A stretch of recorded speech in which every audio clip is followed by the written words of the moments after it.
The trick to getting a hog to be able to graze and not have digestive issues is yogurt. We all know vegans don't eat meat. They live on plant-based fats and proteins, and they don't have a rumen. So if a human is a monogastric, does not have a rumen, it does not have an organ to digest fiber, which is primarily what you're going to get out of plants. You're going to get a massive amount of fiber relative to the quantity of anything else in there. Proteins, fats, vitamins, minerals. Primarily fiber. Fiber and water. Well, we can all digest water, clearly.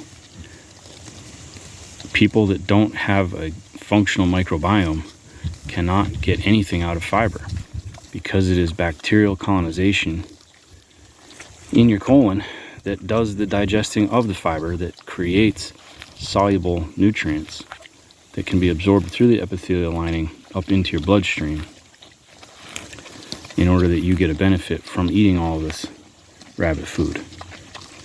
Now, so what you need is a wide variety of bacteria that digests fiber. Fiber-loving bacteria.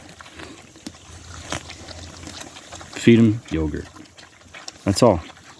Whatever feed you give them. I don't care if it's from a sack.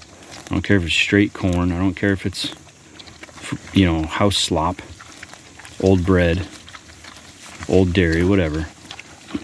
Periodically, put a couple scoops of yogurt into that feed that you're giving them every few days. Every 4 or 5 days, a couple scoops of yogurt. And that is going to inoculate that gut so that they can actually digest fiber. I don't have a down pig. I don't ever see them sick or unhappy or constipated or with the scours. And they eat as if they're cattle.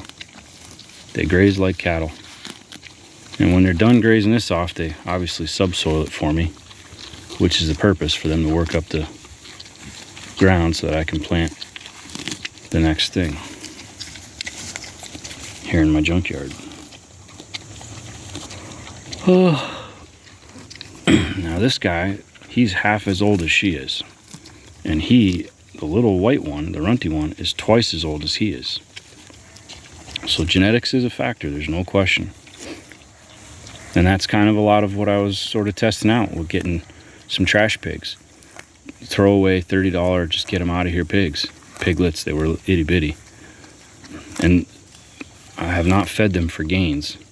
I have fed them for metabolic experimentation so that I could understand more about how diet might affect me and my family's health. It's pretty quick and easy and affordable to experiment on a pig that you're going to slaughter eventually anyway. I mean, you can afford to make a mistake.